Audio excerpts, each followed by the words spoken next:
And we are live. Welcome in, everybody, to Prop Stars September 9th with my boy TJ. I'm Buff. We appreciate you tuning in. It is here. It's so exciting. NFL season is officially kicked off. We made it all the way through Monday. We had a lot to talk about. We are going to be going over survivor picks today. We had some survivor teams make it through. Of course, NFL games we're going to break down, fantasy studs, fantasy duds, all the stuff that you're going to need to know, maybe some waiver wire additions if you're looking for a little bit of gap in your lineup there to fill. TJ, how you feeling? How's it going? And what was your biggest takeaway that you want to talk about right off the top as we just jump right into it?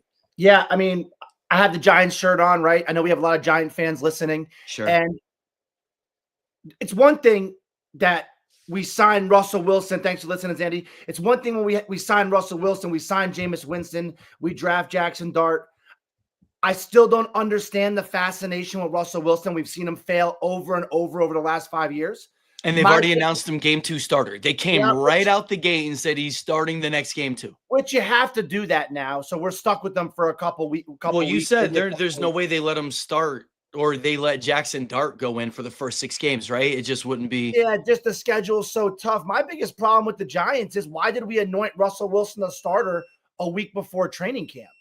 Why not do it where we have Russell Wilson fight for his starting job and go from there, right? I don't understand why Daboll, like, you're fighting for your life, Daboll. You're fighting for your coaching career. And you're not even gonna say, hey, I want these these 2 quarterbacks at the time to duke it out. You're just gonna say, hey, we're giving Russell Wilson the keys to the castle for your coaching career on the line. I just hate that. I just hate that vibe. I hate the whole Russell Wilson comes in every day so positive and ready to work. I know for Pittsburgh, it pissed people off how positive he was. Like, dude, you looked horrible out there. How about you don't be positive and show some juice, right? Some accountability, right? Yep. So his numbers, he was 17 of 37, 168. He had 8 carries for 44 yards.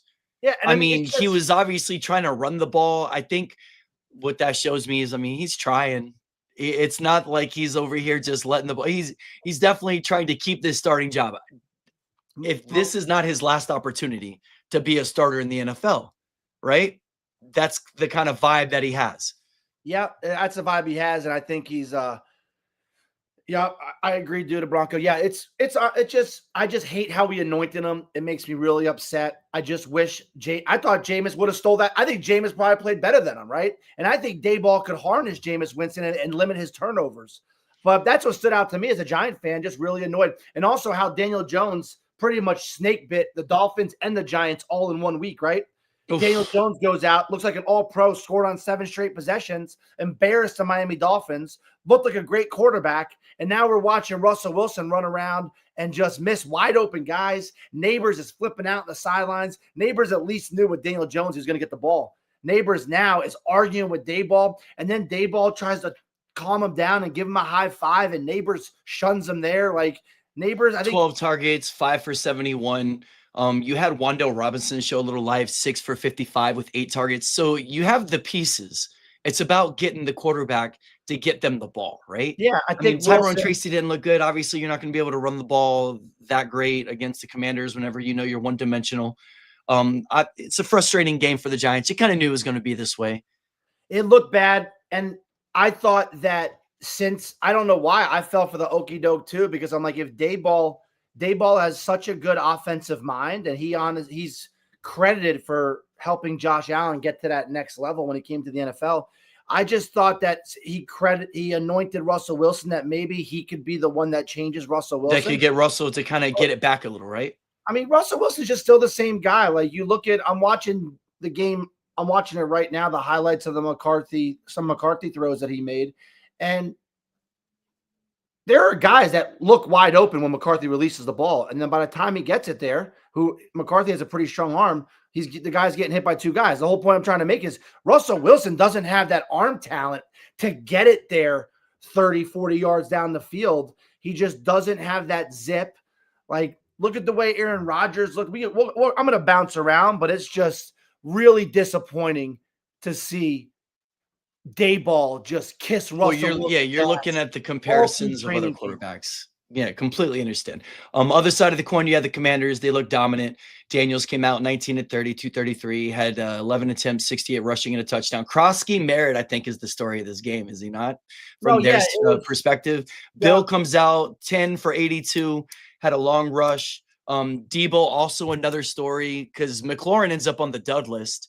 Debo comes out with 7 for 77. Now, obviously you have McLaurin getting double covered. He's the number one. Giants are trying to take something away. And then Debo just kind of scats underneath. I thought those are a couple of interesting shows, though, for week one. There's a lot of guys who didn't show, a lot of guys who did. And those are two guys that did. yeah, for sure. Let's get to your Cowboys. What do you think about that? All right, man. Cowboys Thursday night, immediately Dak spits in Jalen Carter's direction. He gets upset about it. Dak leaves the circle. He spits on him. He gets kicked. Dak says he would never spit on anybody. Obviously, it's a mind game thing. It's game one. I loved it. Dak's intention was to go in there, win the game. He played well. The Dallas D, we pretty much gave them Jalen Hurts running around. We played a shell cover, right? So we didn't allow AJ Brown or Devontae Smith to beat us. They had Jahan Dotson on like a deep post up the middle. We kind of bottled up Saquon decently. It was Jalen Hurts. Michael Jordan was in the building. He gave the Michael Jordan shrug in the middle of one of his touchdown celebrations. It was Michael Jordan watching Jalen Hurts go out there and be one of the greatest players, Super Bowl champions. Dallas almost snuck him. CeeDee Lamb had some really good opportunities, inexcusable drops. The one he lays out on, we all give him, but the other two, the first one goes through his hands to hit him in the helmet. The Yeah, second one's in the basket and you're on the 20. Like, these are things, and don't get me wrong, those drops are awful. But let's go back another play. There was also an opportunity that we had where Miles Sanders broke it out for like 50, and they gave him the ball right back, and he fumbles.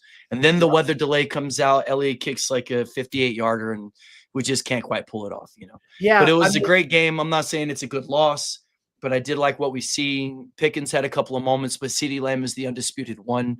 Ferguson looked good. Everybody was kind of down on our rushing attack. I thought Javonte Williams looked good, and we gave the Eagles line a push. They didn't have Carter, but I mean, we were playing okay, and our defense was no slouch. And Diggs and Deron Blaine were good. You know what I mean? They shut down some of the better receivers in the league. So all in all, I'm not disappointed by the way we played. I used the quote on another show, but it's like the Denny Green quote. We let them off the hook. They are who we thought they were. We let them off the hook. You guys dominated the whole game. I hate to blame players on human error because I know it's human error, but CeeDee Lamb demanded $2 million a game, right? It's going to take me 20 years to make $2 million. He does it in one game. 3 drops. He says Pickens took off a bunch of plays. Yeah, I think Pickens is going to get used to he's not getting every look because CD's the one. So, I mean, you're not wrong on that. And you hate to see anybody take the playoff, but he did have a big third down on that last crucial drive. I think he's going to be there and be more involved, and Dak will get some more his way, Well, no, yeah, Pickens, that's why the Steelers got rid of him, right? It's an attitude issue. He's not a workhorse. He's not a workhorse. He looks special on the field when he tries. But for the Steelers, just to give him away like that when they knew that Aaron Rodgers was coming in, and also the Steelers are a little short on weapons, right? Metcalf, we don't even know if it's a true number one. Sauce just locked him up. For the Steelers just to give him away. Yeah, Calvin Austin's the number 2. You're saying that you couldn't have a Pickens there? You know what I mean? Exactly. So there obviously was attitude issues there. We knew that was coming. We still liked Pickens on the podcast, but we didn't know what was going to happen. But CeeDee Lamb, the one thing that me and you saw that we loved that a lot of people did not see because nobody wanted to talk about it was CeeDee Lamb the next morning, 5 a.m. He's at Dallas headquarters. He was the first guy hitting the jug machine, just catching balls. Jug machine, not looking, bop, bop, bop. Doing his runs. Yep. So, like, hey, you got to respect the guy. I don't want to be too hard on a guy that drop balls, right? It's human error. But the one thing is, you cost your team the game.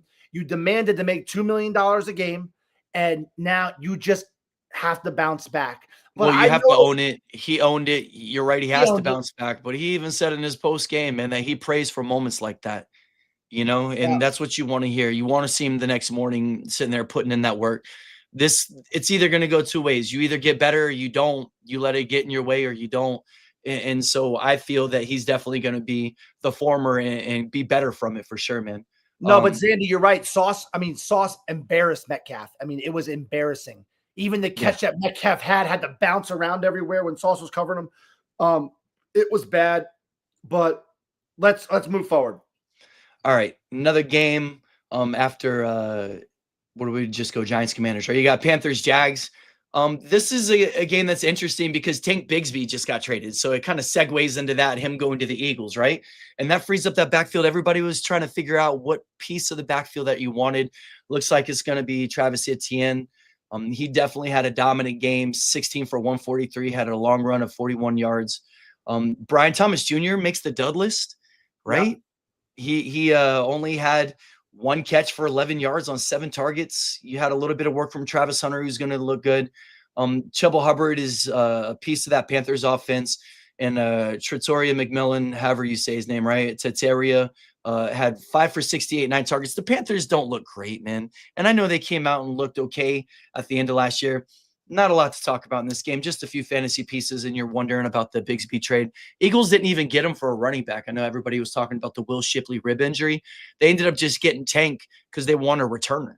They just want he's interested in kick returning. And that's just when you're, I guess, when you're rich, like the Eagles are in talent and position, you can go and pluck somebody for a niche position. Yeah, and you're looking for a difference maker in the playoffs or in a late game. Right, and that's they always say win 3 phases. Special teams is one of them. Now you have a big advantage getting a Tank Bigsby who can run through a wall. So that's pretty good. I think he's going to spell Saquon too, though. I think as the year goes on, he's definitely going to. But ETN was a huge surprise. I couldn't believe it because everybody was like, "That's Tank's job." I got wrong intel. We got wrong intel, and it is almost. Don't you think though, it was a case of like Jacksonville kind of flashing him? Now that we look at it in retrospect, Jacksonville's like, "Oh, Tank's having a big camp." Sure. And you have Travis on this bounce back year after he just had this dud, and he's already getting paid. And he's boys with Trevor. Like when they went to school together. So they're like, oh yeah, Tank's gonna be the number 1. And then there he goes, trade him off. You see what happens game 1. I mean, it seemed like a bait and switch all the way. I thought he looked great. He had fresh legs and he showed some pop. It's against the Panthers, so we'll have to see what he does against the Texans and against the Colts. Now we're really interested to see what he's going to do against the Colts. Yeah, and how that D-line looked pretty good. Yeah, and due to Bronco, you're right. Like Bryce Young is falling onto this Tua category, right? Alabama quarterbacks that are blessed with the best offensive line, the best. They got. Alabama has so many receivers in the NFL. It's crazy. So many receivers. And then you have like Tua and Bryce Young are kind of in that same category. Not only are they undersized, not only are they not amazing athletes, but they don't have strong arms. So teams, just safeties and corners, are constantly jumping on the short stuff. And guess what? If you beat us deep, we'll catch up to your deep balls. Tua was embarrassing. Bryce Young was embarrassing. And I think that we're going to start to see a little more of like, hey, I don't care if you win national championships. I don't care if you're, it's going to be more of, what are you doing in the combine, right? I do think the gameplay obviously is important, but Bryce Young just looks like he's going to be one of those. He doesn't look like a number 1 pick.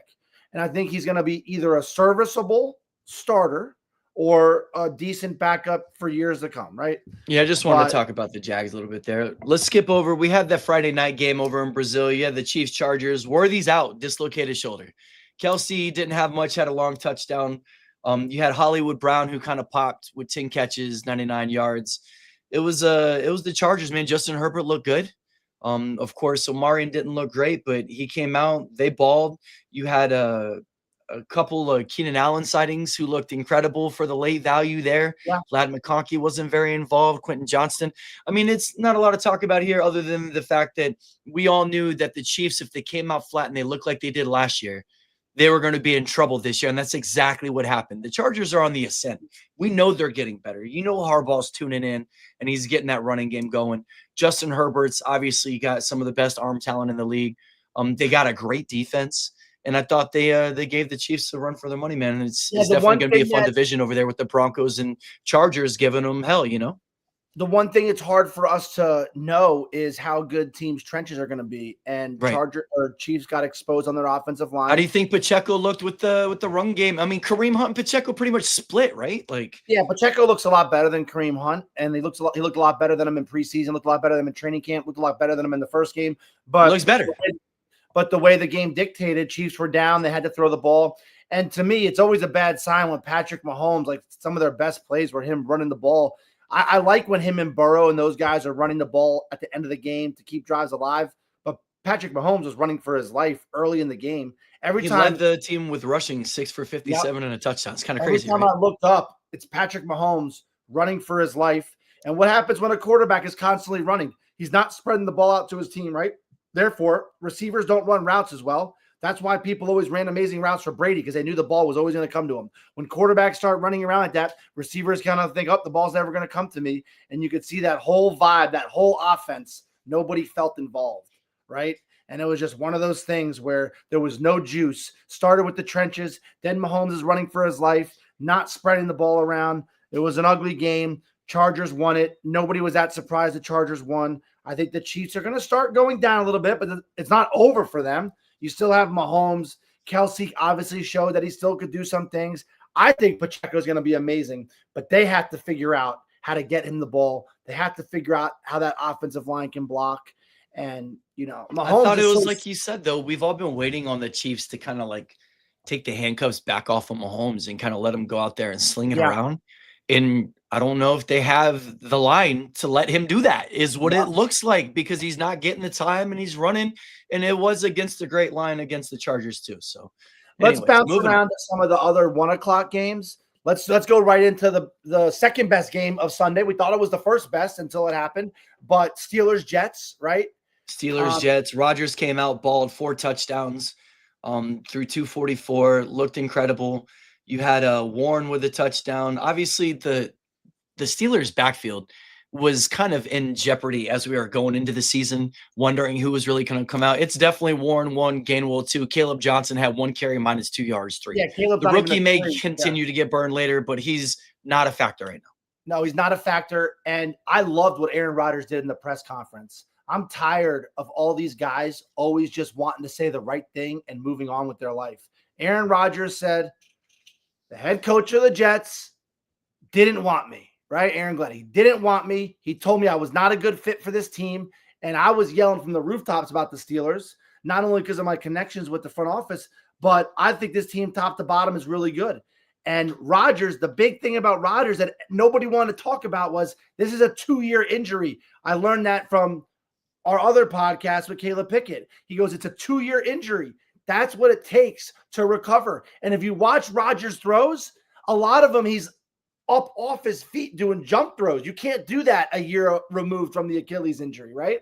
So Rodgers rushed. He was flicking the ball. He looked vintage, man. Yeah, he looked vintage. And yeah, there's a very good chance that's his best statistical game of the year. 4 touchdowns, no interceptions. But it was the way he was moving in the pocket to protect his line and himself. It was also the way that they were his ball movement. Rodgers Omar was Khan so definitely watching. Thanks for watching, Omar. Yeah. It was also one of those things where Aaron Rodgers' ball movement, the way he's doing play actions, he just had so much pep in his step. And a lot of people wanted to write him off, right? Steeler fans wanted to write him off. And now, and it's crazy that they did this with DK Metcalf doing nothing, right? So that's what's crazy. Yeah, Metcalf 7 targets, 4 for 83. Calvin Austin 4 for 70 on 6 targets. And I think not he a lot had of the one receiving catch versus Sauce. Yeah, he had 1 catch versus Sauce. So yeah, wait, Metcalf was 4 for 83. Yeah. Okay, so yeah, not nothing. That's actually pretty respectable. But yeah, I think that Aaron Rodgers just shows that he could still do this, right? He pretty much went undrafted unless you're in super flex leagues. He's going to be one of the top waiver wire pickups. And I'm just happy how he addressed it. He goes, nobody in the Jets wanted me. So, yes, I wanted to come out here and show the Jet fans, stick it to them. I love how he addressed that right away. I love how the NFL matches these things up because our, of course, executive producer, Gene, is a huge Jets fan. He was very excited to see the Jets put up over 30 points. Justin Fields, everybody was not sure what to get out of him. 2 rushing touchdowns, throwing touchdown. Garrett Wilson looked good. Breece Hall looked good. They definitely had some pop and some movement in that offense. They moved the ball rather well against a good Steelers D. You're on record. I'm on record as saying how good the D is. It was a good loss for the Jets. And there are such things as good losses early in the year. It was a good loss for the Jets. You at least see that Fields can lead that team. Now, both defense, I mean, that was a surprising game, right? That was the only game that went over in the 1 o'clock and 4 o'clock games. Every other game went under, right? Right. And it was just crazy to see how both of those offenses were just moving the ball. And it wasn't a lot of flashy, sexy stuff. You know what I mean? It was just offensive line getting push and quarterbacks having time and space to run, right? It was super fun to watch. And then Boz just bangs a 60-yarder, right? Yeah. I think it was 60 yards. And then, yeah. Some big field goals over the weekend, man. Some ones that missed, which we'll go over too. Couple more games go through. You got the Raiders and Pats. This was kind of billed as Ashton Genty, a little bit of Travion Henderson. Travion Henderson looked good. Ashton Genty didn't look so good. 19 on 30. Wow, man. 19 attempts for 38 yards. That's just crazy. Brock Bowers looked good. Jacoby Myers looked good. Geno Smith came out. 362 yards. Knocker. Just chucked the ball all over the yard. Was just balling, right? You did have the Patriots. Drake May was all right. 287 with a touchdown and a pick. Kayshon Boutte. Let's get some more Boutte on the show. 6 for 103. Was the Vrabel offense kind of flat? I mean, to see an inefficient, like 46 times is a lot for May to throw. Like, that shows you that they did not get the running game going with Stevenson or Henderson. And that was pretty much a split. Stevenson didn't look great, but he was still the early down guy. You had Henderson get a couple of catches, but man, that Vrabel offense did not look like anything anybody was talking about coming into the season. I was shocked that people thought the Patriots would be good this year. I couldn't believe it when I heard it. Do you think I didn't even look at Survivor? I know we're getting into Survivor here. I know my Survivor fans who are watching, we're about to get into it. Do you think some people had Pats in Survivor? Because I mean, that was kind of like a dog game for the Raiders. Yeah, they did. It was let me see here. It was one of those games that felt like a trap game. Yeah, a lot of people. 5% of the pool had them. 7 people had them. Patriots at home, they got whooped. Right, it looked like a smart pick. If you're, not a bad pick. If you're Travion Henderson owners, though, the one thing you want when your guy doesn't get enough touches is for him to lose the game, right? That's why I feel good about Pacheco. You feel good about Travion, right? Right. It's one thing if they're having success and your guy's not getting the ball, but now it's kind of like, hey, Vrabel, give the one of the most explosive guys on your team the ball, right? Obviously, giving it to Ramondre didn't work. Give it to a guy that could break one or get your offense going, give you a little confidence, right? Yeah, for sure, man. You got to get your playmakers the ball, and you could just tell, like, we've already seen enough. He is the playmaker. I don't know why you would go against that. Maybe you just want to see what you have with your system that's in place. But for us in fantasy, you always start your lottery tickets week 1. You see where it's going to go. You got to have the big popper potential. You just try to survive week 1. If it doesn't move out, you make your adjustments. And let's jump into let's take a little break from breaking down every game, right? And jump right into the survivor pool. Let's go into it. Run by my cousin John. Class act. Second you win. Checks in the mail. Really runs a great pools and running it for 15, 20 years. A little something about one of the earliest memories I have of my cousin John is I'm like 6 years old and we're watching a Yankee game and he's got a ruler drawing lines on a paper and writing down the Yankees lineup and whoever they're playing that day. And he's just keeping the scorecard, right?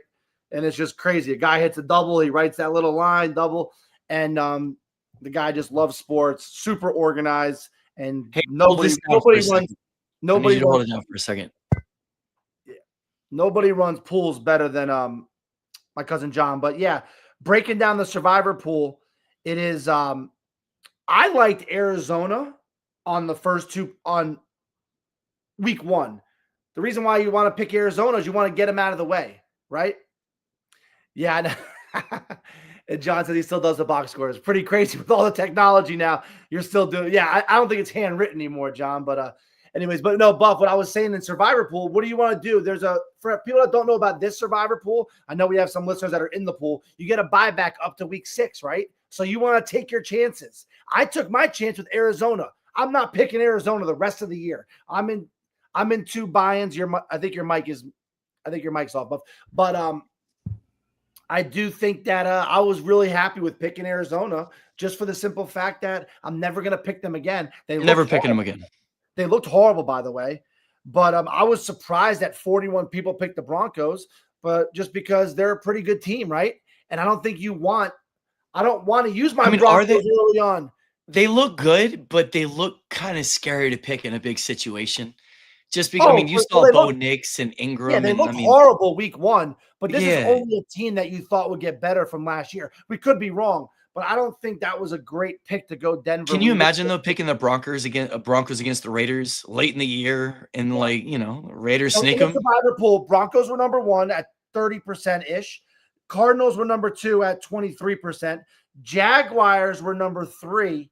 And also, really quick, I want to talk about this too. There was like an hour delay in that game, right?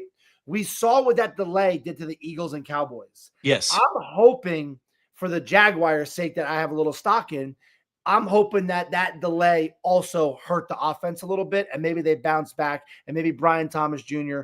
and Trevor Lawrence. And also, nobody predicted ETN would run like that, so therefore, but that's neither here nor there. But I think the Jaguars' offense, the passing game, struggled because of the delay. But now, after the Jaguars, Commanders came out at 8%. Commanders were an easy pick, right? Easy pick against the Giants at home, but they're a good team. That's why you don't want to take. They went to the NFC Championship game. I don't know why you want to use the Commanders that early in the season, right? I agree. Take your chances, but you know what? You never know early on with Survivor Pool.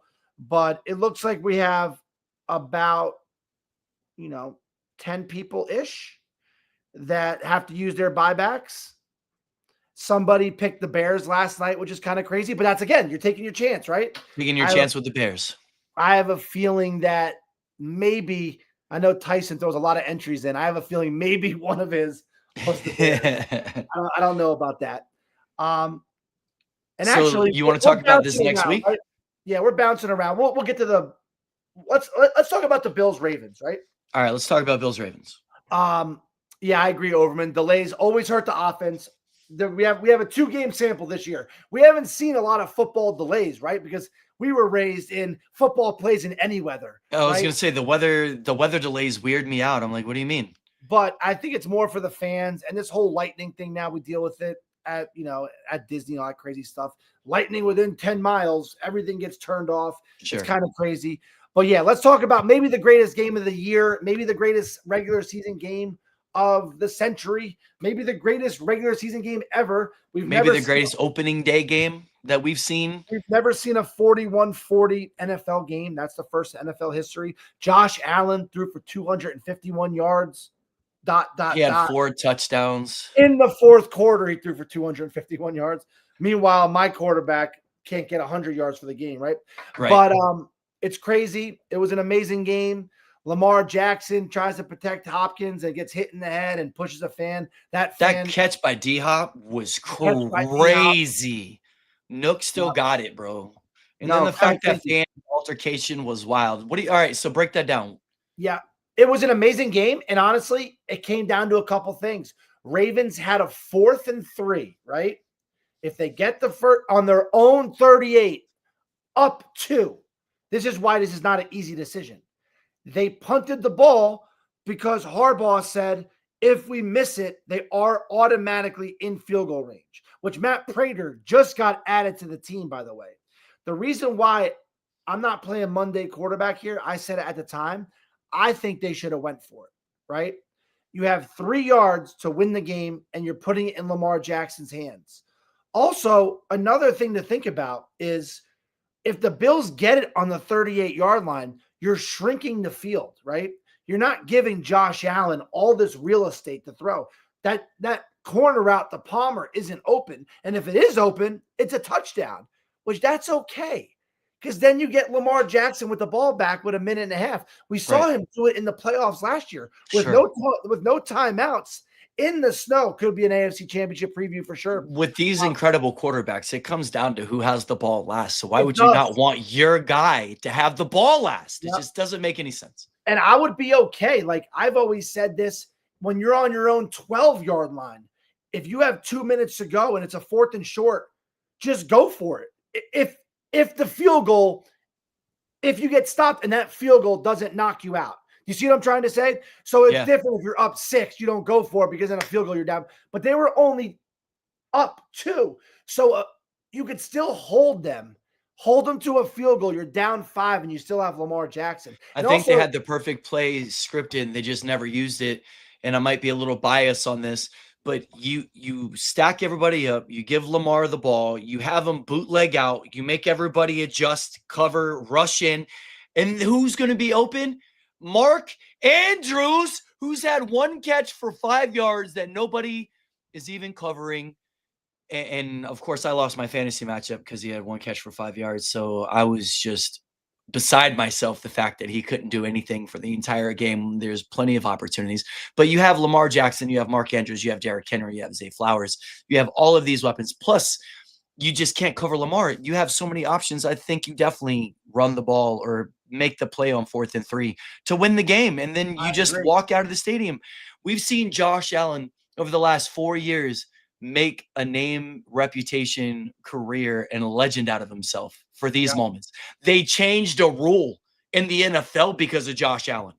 Because they had to give somebody else the ball back. You know what I mean? Like, no, yeah, I know. I mean, you could have argued. Yeah, you're right. It was either Mahomes or Josh Allen changed it. And we also have our first listener from Las Vegas, James Cahill, tuning in. I haven't heard a shout out from Las Vegas in a while. Hey, maybe we're getting lucky. The show's growing, right? Spread the word over there, please. Thanks for listening. Now, the other side of that story is also we had some other friends, and I went up there earlier. Of course, our local watering hole is Kitty O'Shea's. Yeah, it's a Buffalo bar. And there's this incredible energy there when the Ravens are up and the whole restaurant and bar is just kind of fighting along. You see Josh Allen on the sideline watching it. Then the Derrick Henry fumble happens. And you just know the whole bar, just the spark is there. And then you see the field goal and the place is nuts. Jeff Schneider was there from one of our other friends, a Network Uninformed fan, just said it was an incredible memory. What a time to be at a Buffalo bar to see something like that. Josh Allen making history. That's what football is all about. And guys, week one at the right bar, seeing something like that, you know? Yeah. Please like and subscribe. We appreciate everybody listening today. Lamar Jackson, they had a chance to end the game. There was a stat that showed that they should have ended up going for it. You know what I mean? Like it was like an 81. They had a 73% chance to win if they punted, an 81% chance to win if they went for it or something like that. But yeah, when it's 4th and short, give it to your boy Lamar. How about you with Mark Andrews just needing a few points? And they needed 3 going into the matchup, and I get snubbed. I didn't even want to bother to really look at it because I knew I was good. I was like, it's got to be fun.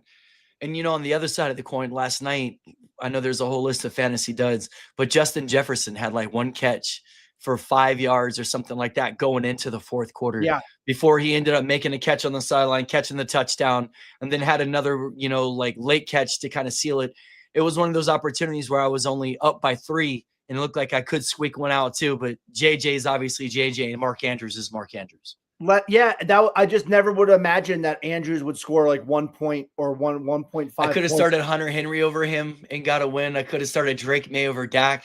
Obviously, I started Pickens Dak combo. I did not start Igbuka. There's all kinds of fantasy fails in the week 1 in that particular team, but I love where it is, the potential of it. But for Mark Andrews to only score 1.5, whatever he scored, and the Ravens score 40 is crazy. And it's unbelievable to me.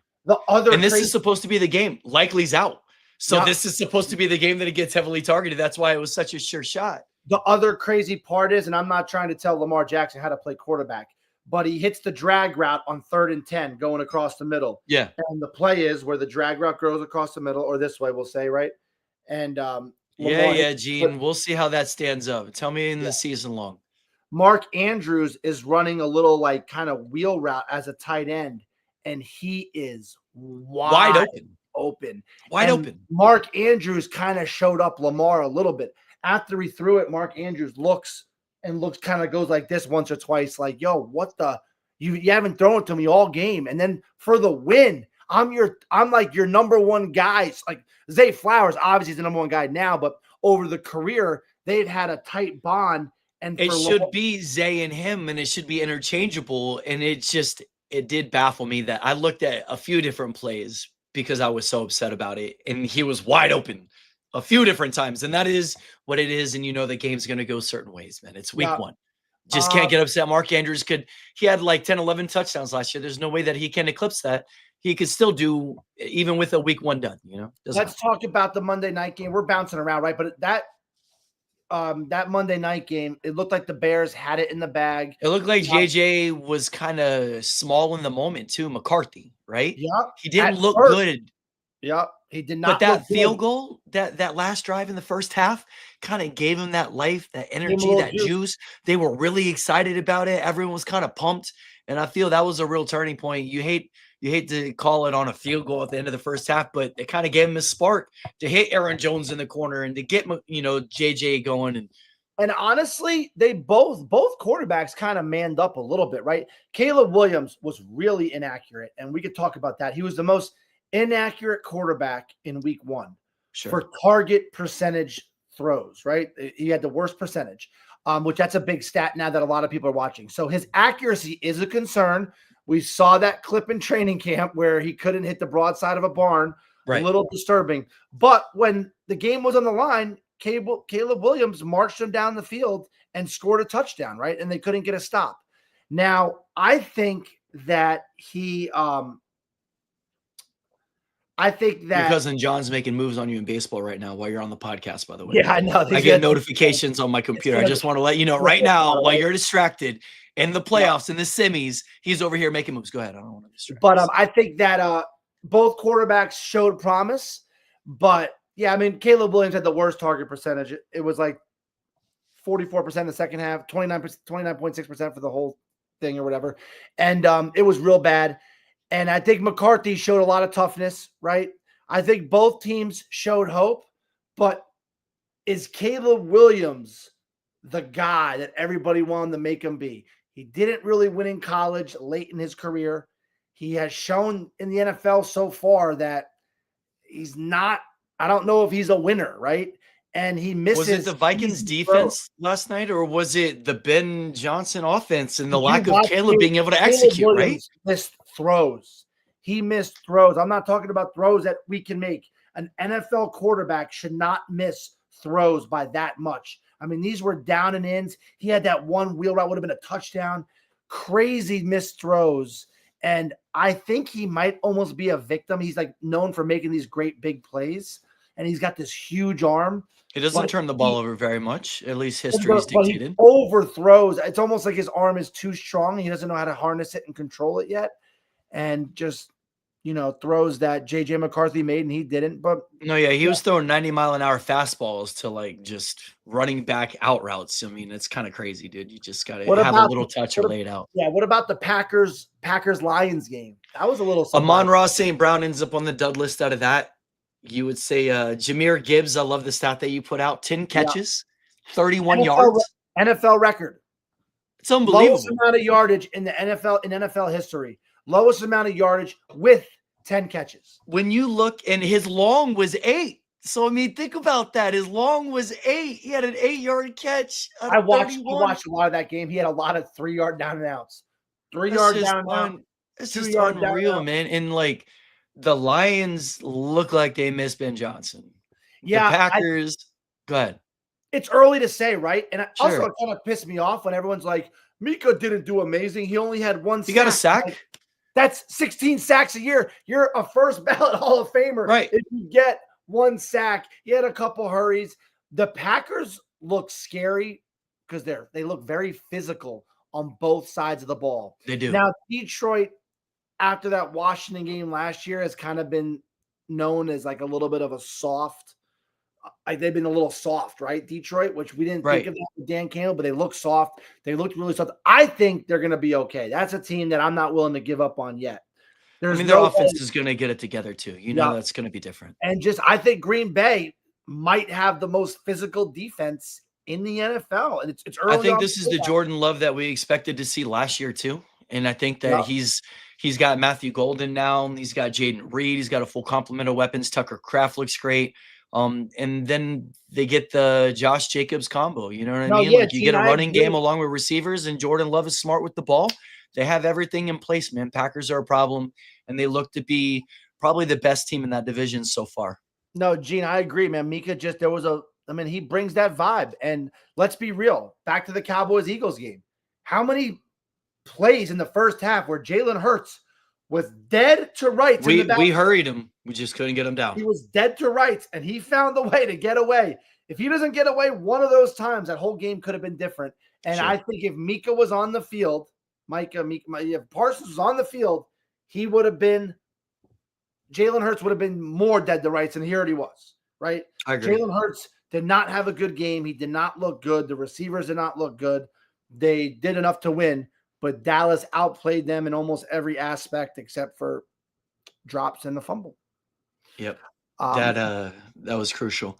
Let's talk about we touched on it, but we didn't really go into it. You want to talk about the Dolphins Colts? Yeah. Right? And that's also crazy. I didn't know this stat, but Kamara had 13 for 38. Yeah, that's crazy. I thought that was rushing, not receiving. I think he's saying receiving. But yeah, no one's ever had 10 catches and have had 31 yards. So anyways, the Dolphins, that was my over-under pick, right? I thought the Colts would put up 30-plus points. I thought the Dolphins would get some garbage time and make it a 30-20 game or something like that. Right? Or maybe the Dolphins even win the game. I wasn't sure, but I thought with all that speed, but this is another guy. It's first of all, the reason why McDaniels is getting his job called for is that training camp and him in these press conference dictating. You saw him in that presser, right? Yeah, it looked like somebody took his money, bro. Yeah, this is a new team, and everyone was talking about it. I heard. It could get real ugly real quick. And as a Tyreek Hill owner, I'm a little nervous, but I think Tua cares too much, and nobody cares more than Tua for him to just be that bad. But it was embarrassing. They got bullied, pushed around, and the one touchdown they got was on a 4th down throw where he did A-chain, no favors, and A-chain had to get it and run over, shake a guy, break a tackle, and run over 2 guys and go and bully his way 2 to 3 yards into the end zone. It was crazy, and I think we're not calling for Tyreek Hill trades yet, but if the Dolphins start out 1-5, we already heard that Tyreek would be a great fit in Kansas City, where they're lacking receivers.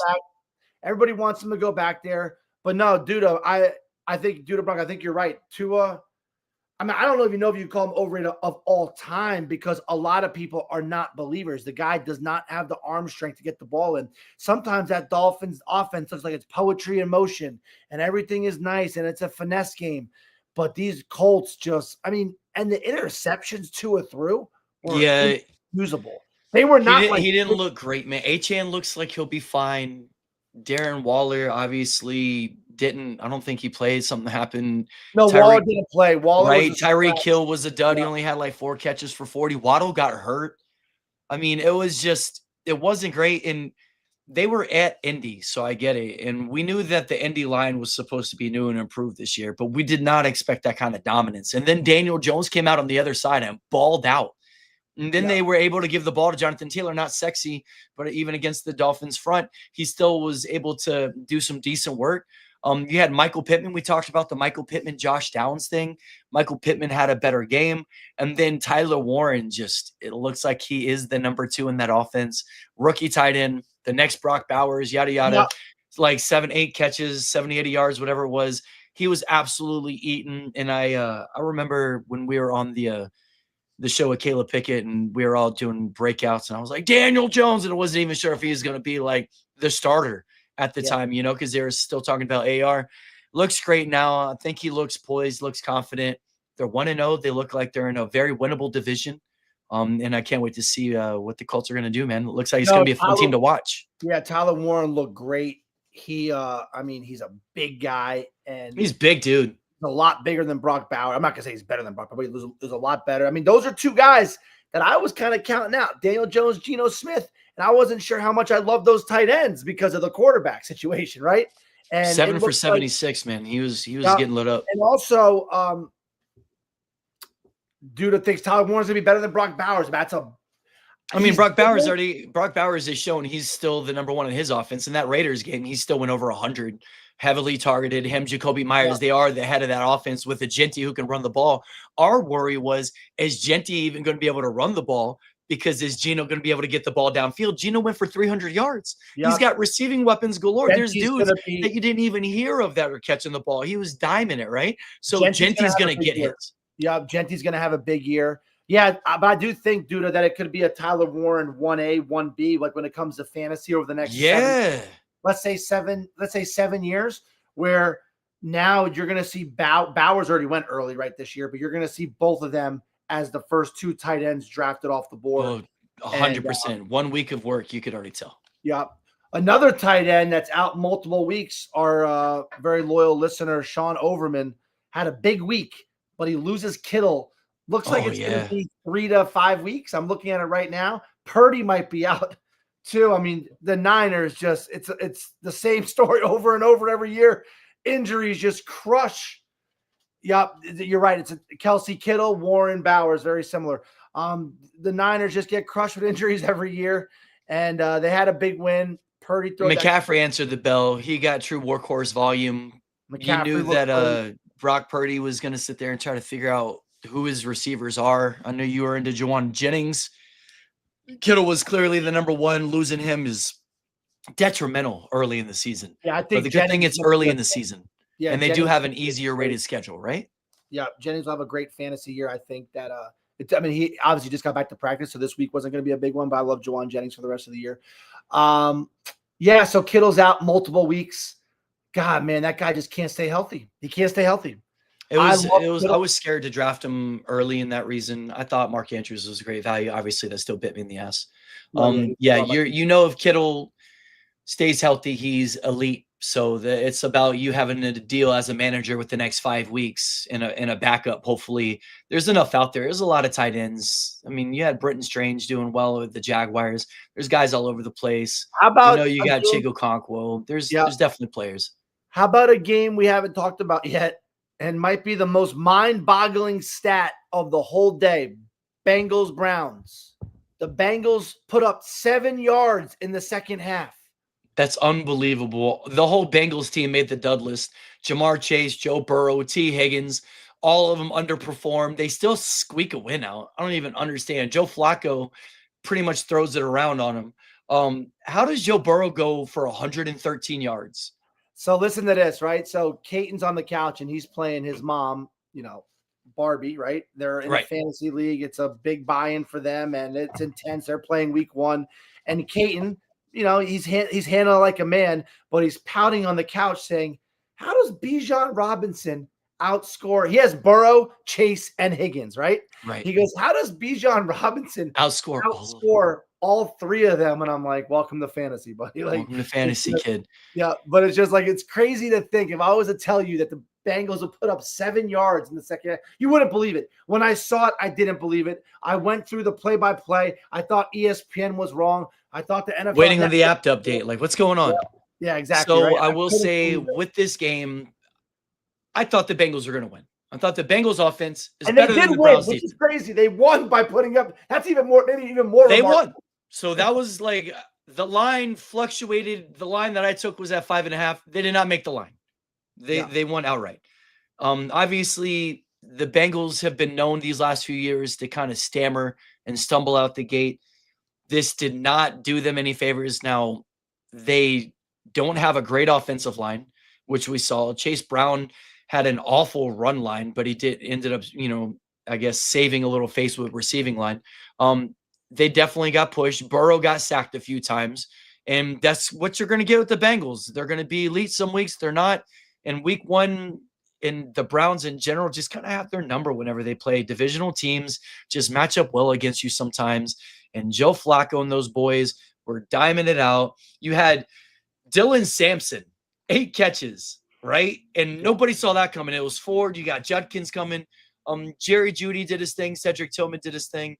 You had Noah Fant on the other side, was the only bright spot for the Bengals. I thought that Noah Fant's going to be in there with Gesicki. It's a nice little touch. Yeah.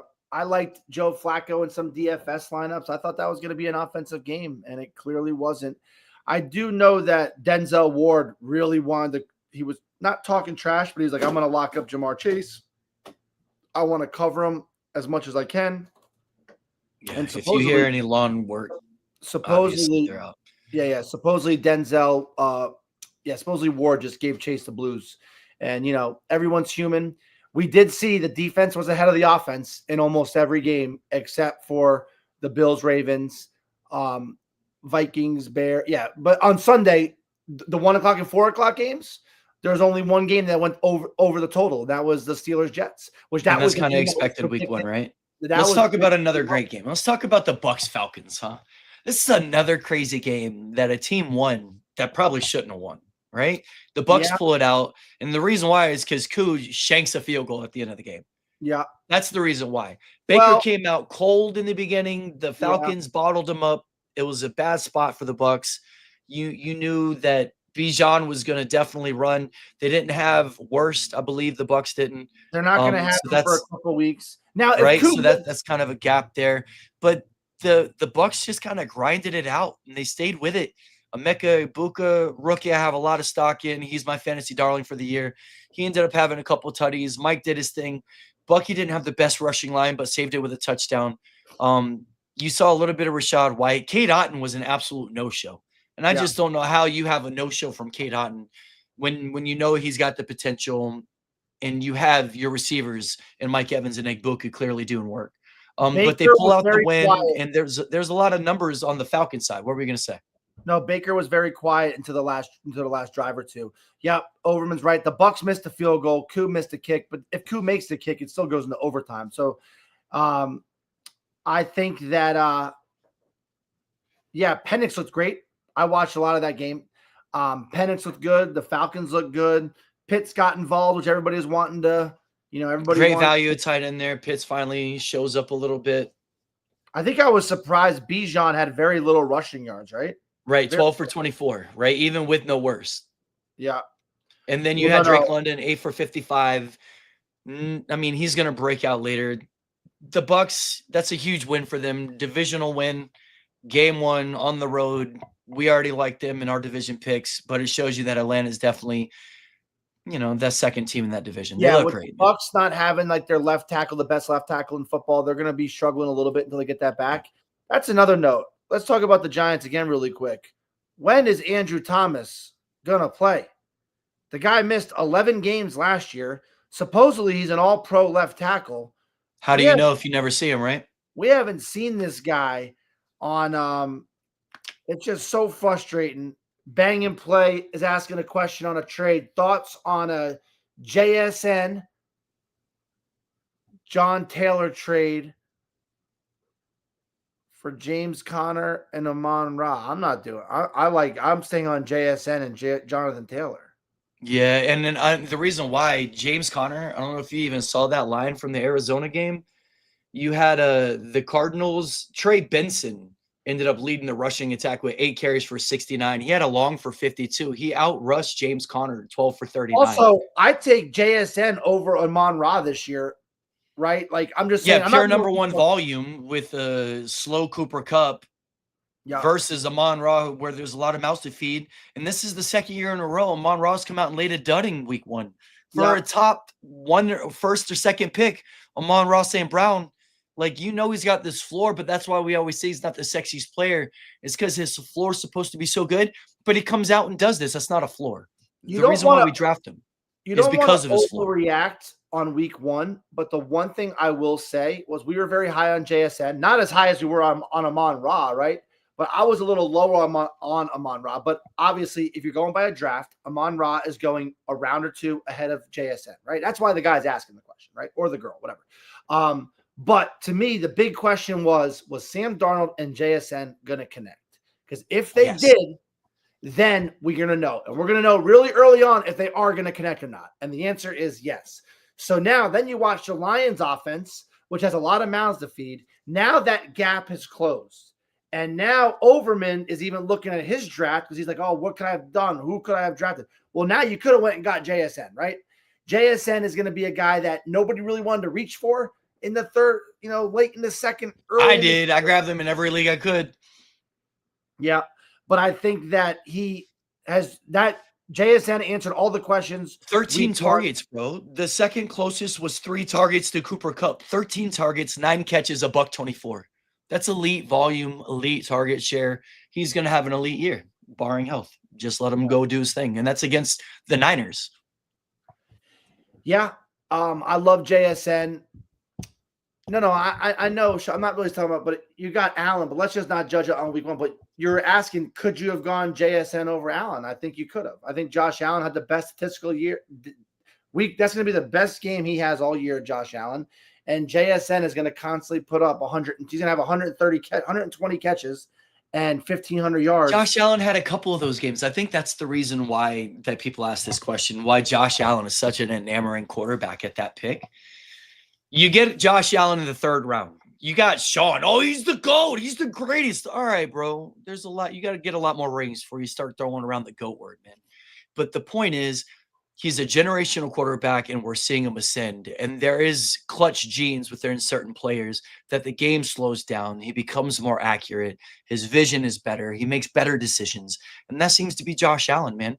And we know that there's going to be a year that Mahomes doesn't make it into the Super Bowl. And it's going to be Lamar or Josh or Joe or one of these other quarterbacks. And I got to say that Josh Allen seems to be the most, him and Lamar seem the most late game ready, for these moments. And we talked about the whole debacle. And I think whenever you're looking at Josh, he got 4 touchdowns this game. I could see Josh Allen having another game and getting 5 touchdowns. I mean, he still plays the Patriots and he still plays.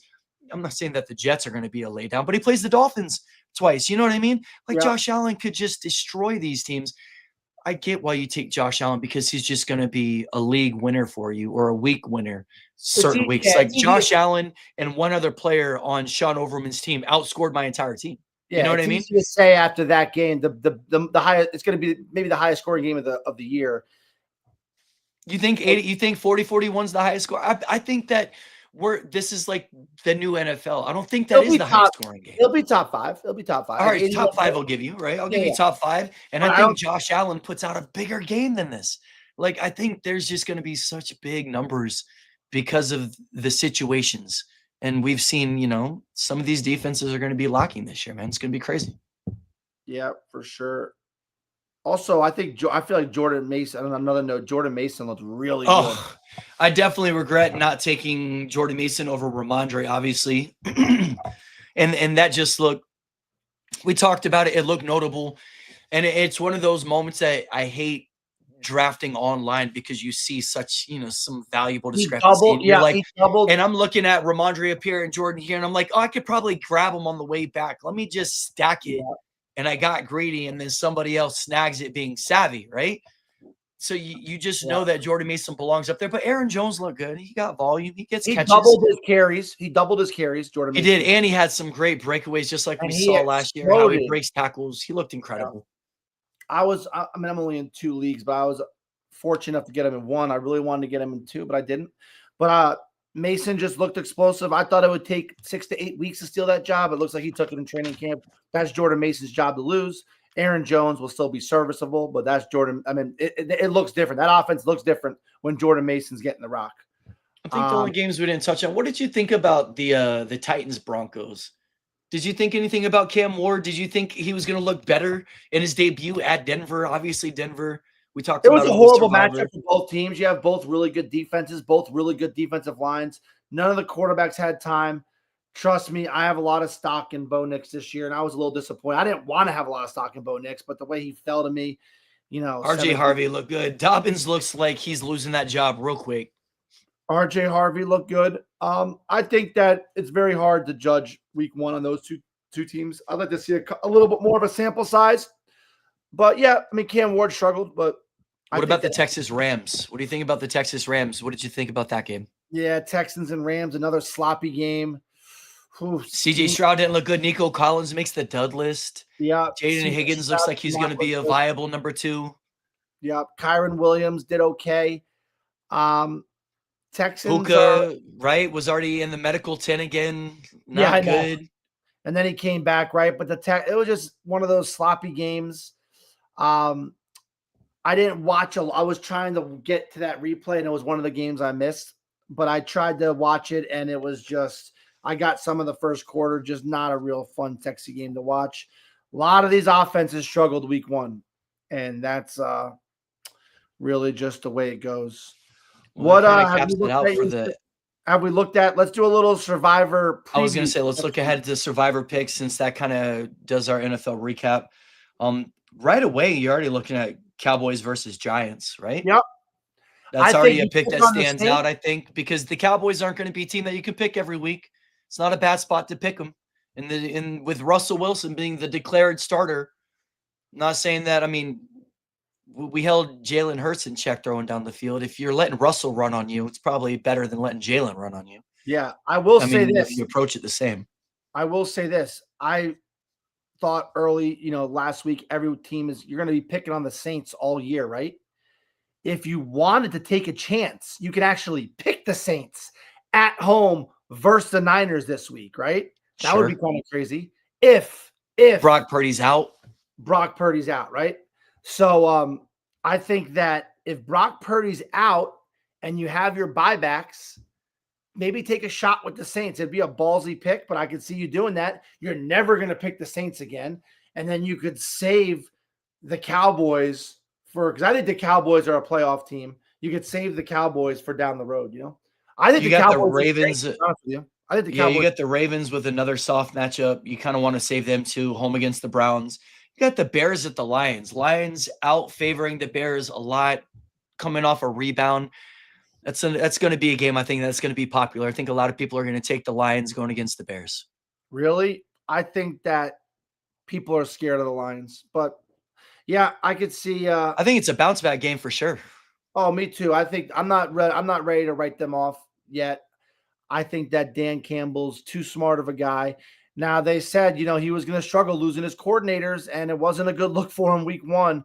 But I just think they got punched in the mouth. There was a lot of energy in that stadium. One upset that I'm looking at, I definitely think that that stands out to me just looking over the board. I think the Falcons have a really good shot at the Vikings. Just looking at how the Vikings played against the Bears and having to kind of pull that out late. I think the Falcons look great at home. The Falcons go on the road. It's in a dome. Yeah. I could see if I were to pick an upset, just looking off the board, I do like the Falcons in that game. What about the Dolphins at home versus the Patriots? No way the Dolphins be that bad again. Patriots lost at home to the Raiders. Yeah. That's kind of like, are you gonna bet on Tua in after they look so bad, right? Like, but you're never gonna pick Are you gonna pick the Dolphins again? No, but Tua has to bounce back this week. Now, John Larger takes the Patriots every year, and the Patriots fuck him every year. And he took the Patriots in week 1 against the Raiders. They lost, so he's already on a buyback. That is funny. Sorry, Larger. Really quick before we get off, too, the producers are begging me. They want me to share this story really quick. Matt Prater went to UCF, right? This is when I'm a Madden. Yes. I was like, pretty much a Madden pro. Me and my buddy, I won't mention his name because I don't know if he wants to be in this. We're at Miller's Ale House having a couple beers, and we're talking Madden, right? And this is when I was at the prime of my Madden career. The guy right next to us says, "Oh, you guys play Madden for money?" We're like, "Yeah." He goes, "My brother is a really good Madden player, and he'll play for pretty much any amount of money." We're like, "Oh, wow, really? Yeah, we'd love to do that." And before we went over there, I was like, that we're really good and we most likely will win. He goes, "My brother doesn't lose." We get to the apartment, and it's Matt Prater. And at this time, he's a god on the UCF campus. He's the best kicker in Division I football. And I'm like, "Man, you're Matt Prater." And he was like, "Yeah, how's it going?" And I'm like, "Well, how much you want to play for?" We'll play for anything. I want to make sure you understand I'm pretty good at this game. He goes, "I'll play you for 500 right now." So I play him for 500, beat the snot out of him, right? Beat him by 40. Beat the snot out of him. I'm with my friend who's kind of sitting behind me, and he keeps on kneeing me in the leg saying, "Dude, what are you doing?" I'm like, "What?" He goes, "Keep it close. He'll play again for 500. Obviously, halfway through the third quarter, Matt Prater slams the controller down, and it gets a little ugly. I'm going to stop the story there because we don't want to get bit, but it got a little ugly. But he was a man of his word. He paid the debt and never saw him again. And that was it. Beat the snot out of Matt Prater before he. And that's how you took the title to UCF champ. You took it away from Matt Prater. That's the earned namesake right there. Kinda. I had the name before that, but it was definitely one of the cool stories that I had where we knew who he was right when we got there because he was literally like, and he was like a good athlete too. Like if you look at him, he wasn't one of those kickers that looked like a normal kicker. I mean, he looked like he could handle himself and probably I don't know, but I have a feeling he played like linebacker or running back in high school too. But it was kind of cool because I'm watching the game with Kate and let him stay up late on a school night. And we see Matt Prater just got signed to the team, kicks the game-winning field goal. And I'm like, Caton, let me tell you this Madden story.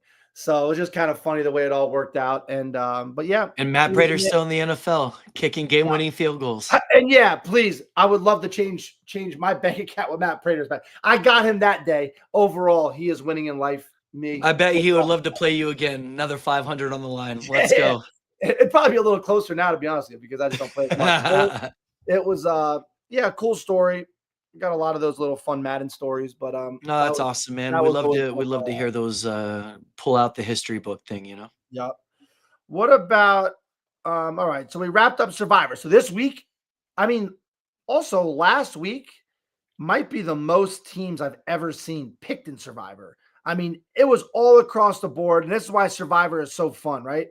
Because I had the heaviest 2 picks. I went Cardinals and Broncos. I saw whenever everybody else did too. I was like, cool, I'm confident in those. This week 1. You just don't want to sit there and get too cute week 1. That's all. Yeah. And let's tell another little fun Survivor story, right? We talked about this the other day. Our buddy Jeff Schneider ended up winning. I think it was about an $18,000 pot he won. Yeah. That was 6-7 years ago. And Jeff was in week 10. And we're talking at Boathouse, and we're looking at his picks. You know, this is a $100 buy-in. Keep in mind, $18,000 for first. And he was like, and I'm like, Jesus, Jeff. Jeff took chances every week, picked the worst teams and won. So he's sitting at week 10. You're just halfway through. So by no means are you a lock to win it. And I'm looking at this like, holy cow, this is amazing. I go, Jeff, I'll give you $500 right now for 33% of your stake. Obviously, he took it. Tyson heard me say that. Tyson gave him $500. We literally his partner, an uninformed fan. He heard you make the offer and immediately jumps in. We both Venmo'd him the money that at the service well at Boathouse.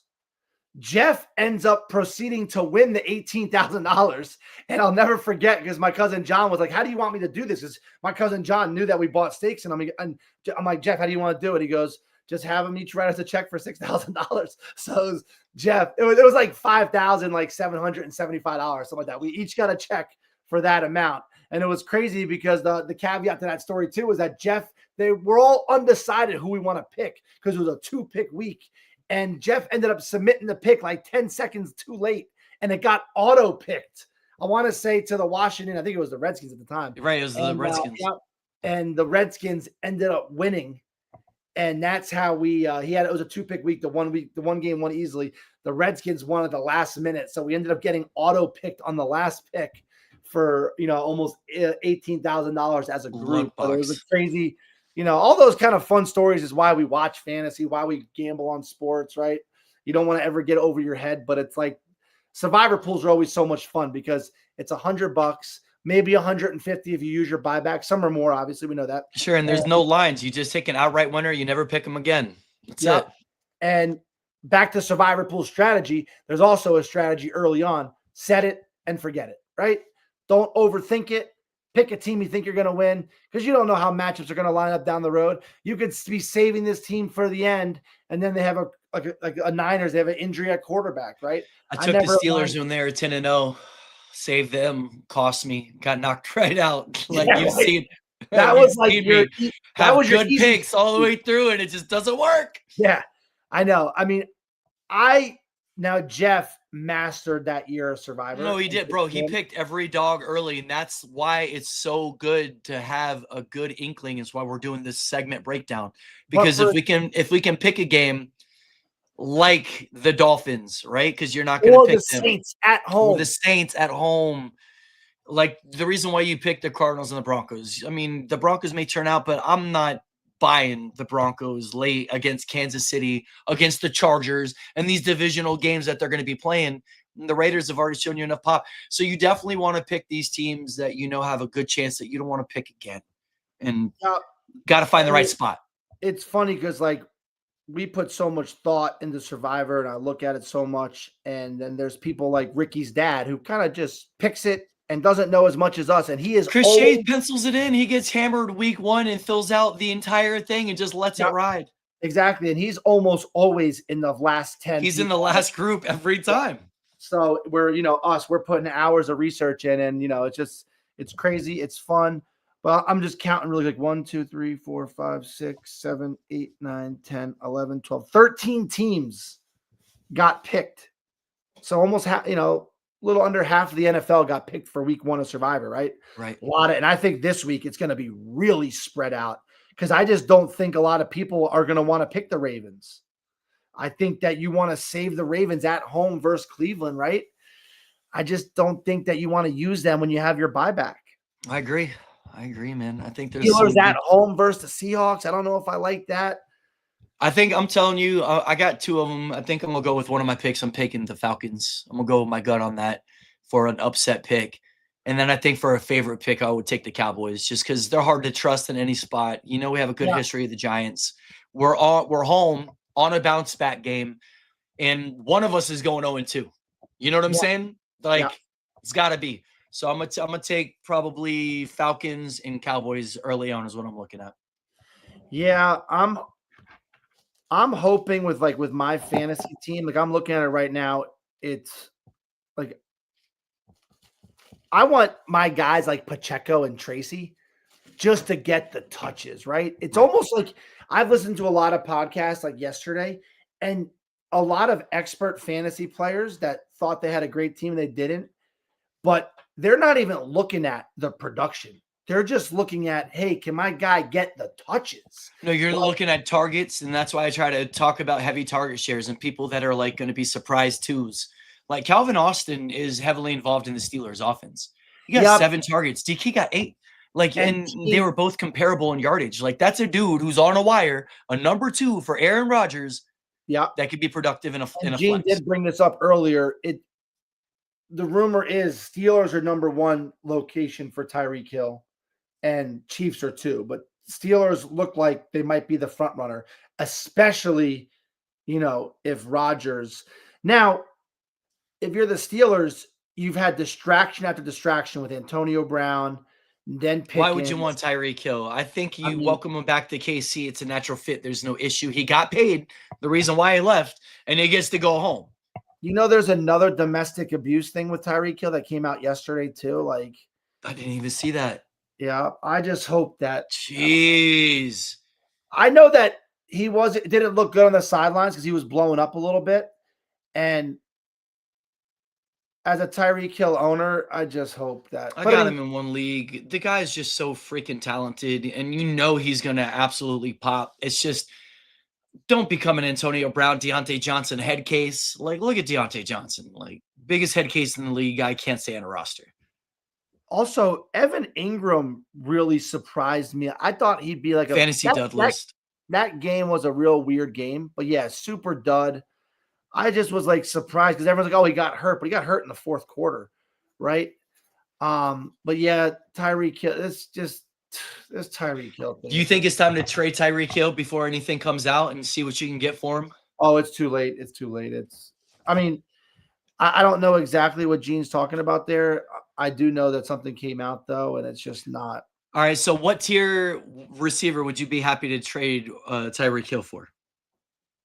Who would you take Tyreek Hill for and know that that's a fair trade without trying to bamboozle somebody? All right. Let's say there's no allegations. I still love Tyreek Hill as a 3rd, 4th round player. But there are allegations. Yeah, with the allegations now, I would take I'm